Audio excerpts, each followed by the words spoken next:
The first time I met Tyler, I didn't think we'd get along. He was loud, impulsive, and radiated the kind of effortless confidence I'd spent most of my life avoiding. I, on the other hand, liked silence, routine, and calling my long-distance boyfriend Eli every night before bed. Sharing a college apartment with someone like Tyler felt like fate had made a cruel joke, but leases were tight and compromises tighter. Tyler had the bigger room because he moved in first. I didn't care. I just needed space and Wi-Fi. The first few weeks were uneventful.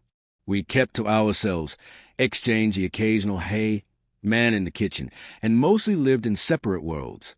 But slowly, lines started blurring. Tyler didn't knock. Ever. He'd barge into my room to borrow toothpaste or ask if I had clean socks, sometimes while shirtless and damp from a workout. I'd scold him half-heartedly, but he'd just grin like a kid caught red-handed. Chill, Noah. You act like I haven't seen a towel before. I'd laugh, brush it off, then call Eli and tell him how crazy my roommate was. Eli always asked about school first, then how I was sleeping. He cared, in his own way. But lately, our conversations had started to feel obligatory, tired, like two people holding a rope, not because they wanted to, but because letting go would be too heavy to explain. One Saturday morning, I woke up earlier than usual. I had a quiz to study for and a migraine brewing behind my eyes. I dragged myself into the bathroom in nothing but my towel, hoping to beat Tyler to the shower. Steam filled the space within minutes, fogging the mirror as I leaned in to examine my tired face. I heard a faint creak. Then, without a knock, the door opened behind me. I flinched. Tyler, seriously. But I stopped. He was already inside, frozen in place, eyes locked on mine through the mirror. For a moment, the bathroom felt smaller, like the air between us thickened. I didn't know you were in here, he said, not moving. You didn't knock? I replied, my voice sharper than intended. He didn't apologize. Instead, he stepped forward and reached past me to grab his electric toothbrush from the shelf. Our arms brushed, bare skin to bare skin. I stepped back, quickly, heart kicking inside my chest. Tyler looked at me again, but differently this time. Less casual. There was a second too long of eye contact, the kind you notice even if you pretend you didn't. Then he smirked. Relax, I wasn't trying to sneak a peek. I didn't say you were. You didn't have to. He left with a chuckle, closing the door behind him, but it was too late. The tension had already settled, like fog that wouldn't lift. I stood there, towel clutched tighter than before, replaying every frame in my mind. His glance, his tone, that one step closer than necessary. This wasn't the first time he'd walked in on me. But this was the first time I didn't immediately want to forget it happened. Later that day, I told myself it was nothing. Tyler was always like that, bold, carefree, borderline rude. He probably didn't think twice about it. But I did. The next evening, while Eli and I were video chatting, I couldn't focus. His voice was distant, distracted. He mentioned a deadline, some missed meals, and that we might not talk tomorrow because of meetings. I nodded along, but my mind kept drifting. To the bathroom, to Tyler's eyes, to the way my skin had reacted, hot, confused, alive. By the time the call ended, I couldn't tell if I was more frustrated at Eli's distance or my own thoughts. All I knew was something had shifted. Quietly, internally, and that shift had started with a door that never should have opened. The days that followed felt disjointed, like walking across floorboards that creaked in places they never had before. Tyler hadn't mentioned the bathroom moment. Not once. But his silence made it worse, like we'd both folded a secret between us and pretended it wasn't there. He wasn't avoiding me, though. If anything, he was around more. Cooking in the shared kitchen without headphones, asking if I wanted some. Watching TV on the couch with one leg draped casually over the armrest, inviting conversation with his eyes more than his words. Hey, he said one night, tossing me a can of sparkling water. You look like your brain's melting. Studying too hard. I took the can, nodding. Midterms. He leaned back, stretching until his shirt rolled up, exposing a sliver of his toned stomach. You need to loosen up. Seriously. I laughed, trying to focus on the muted television screen. Not all of us were born relaxed. Noah, he said, suddenly serious. You ever wonder what it's like to just stop thinking? Just feel something and go with it. I looked at him, confused. That's not exactly my style. I know, he smirked. That's what makes you interesting. The tension was subtle, but it hovered, present and persistent. That weekend, Eli canceled our Friday night call. Sorry, babe. Swamped. Can we talk Sunday? His text read. Sunday. 2 days away. I stared at the screen, thumb hovering, then just replied, Sure. Good luck. Tyler showed up that night with 2 many bottles of red wine and a bag of popcorn. Movie night, he said. No arguments. I hesitated, then gave in. The wine wasn't strong, but enough to blur the edges of stress. We sat side by side on the couch, the bowl between us, knees occasionally brushing. Tyler picked some indie thriller, moody, slow burning, full of shadows and secrets. Fitting, I thought. Halfway through the film, the popcorn ran out. He got up to grab chips, and when he came back, he sat closer. Not enough to draw alarm, just enough to be intentional.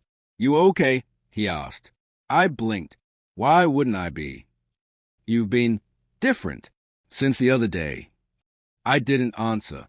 The TV flickered across his face, shadows playing in the hollows of his cheekbones. You don't have to pretend. You know, he said. I saw the way you looked at me. My stomach dropped. Tyler. He interrupted softly. I'm not judging you. He leaned in. I should have stopped him. I should have pulled away. But instead, I froze, caught in the gravitational pull of his eyes, the scent of sandalwood on his skin, the way the world outside the apartment faded into nothing. His lips brushed mine, barely at first. A question. A day. And I kissed him back. It wasn't long. It wasn't loud. But it was real.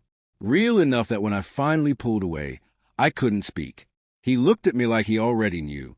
I didn't mean to mess things up, he whispered. But I don't regret that. I stood, my breath shaky. I have a boyfriend, I said, the words sharp and trembling at once. I know. I walked to my room and shut the door. My heart was pounding. Guilt clawed up my throat.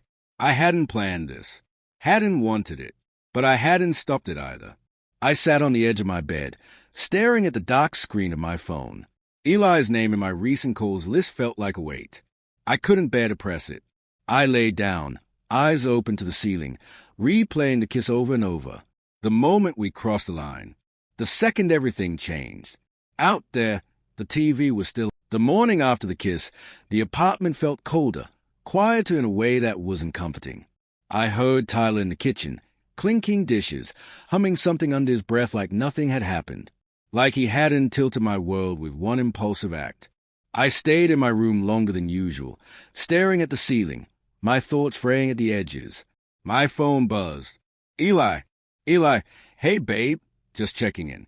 I miss you. My stomach twisted. How do you respond to someone who still trusts you when you no longer trust yourself? Me, I miss you too. A lie by omission. But it was easier than explaining that I'd let someone else kiss me, and worse, that I hadn't hated it. When I finally emerged from my room, Tyler was eating cereal straight from the box, perched on the counter like a teenager.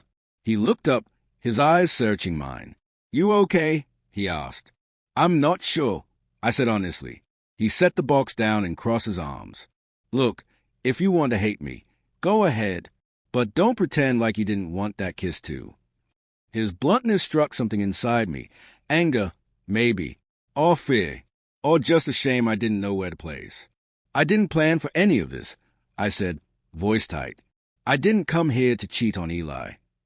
I know that, Tyler replied. But you did, so maybe ask yourself why. I opened my mouth, then closed it again, because I didn't know why. Or maybe I did, and I just didn't want to say it aloud. I don't want this to get messy, I said, the words hollow even as I spoke them. It already is, Noah. The rest of the day passed like fog. I couldn't concentrate on assignments, couldn't eat much, couldn't stop replaying that moment on the couch, the way I leaned in, the way I didn't resist. That evening, Eli finally called. Hey, love, he said, voice familiar but distant. Sorry I've been MIA. Work's killing me. No worries, I said, trying to keep my voice even. You okay? He asked. You sound weird. I hesitated. I'm fine. Just tired. You're sure? Yeah. More silence, the kind that speaks volumes. Then he said, I've been thinking maybe I can visit during fall break. My heart jumped, but not with excitement, with panic. That'd be great, I said. Another lie, another layer. After we hung up, I stayed on the call screen for a few seconds longer, guilt settling in my chest like damp cement. I had a choice, to confess, to be honest, to shatter what we'd been holding together across states and screens. But I didn't. Instead, I opened my door and stepped into the bathroom. The mirror was still streaked from yesterday's shower, and the scent of Tyler's cologne lingered faintly in the air. I stared at my reflection, searching for someone I could recognize. But all I saw was a version of myself I didn't yet understand. Someone who betrayed without malice, who kissed without thinking, who blurred lines he'd sworn never to cross. Behind me, I heard footsteps. Tyler passed the door, glanced in through the cracked frame, and met my eyes in the mirror. He didn't speak. He didn't need to. The silence between us said it all. And as I stood there, towel in hand, heart in turmoil, I realized something chilling. I wasn't afraid of what I'd done. I was afraid of what I might do again.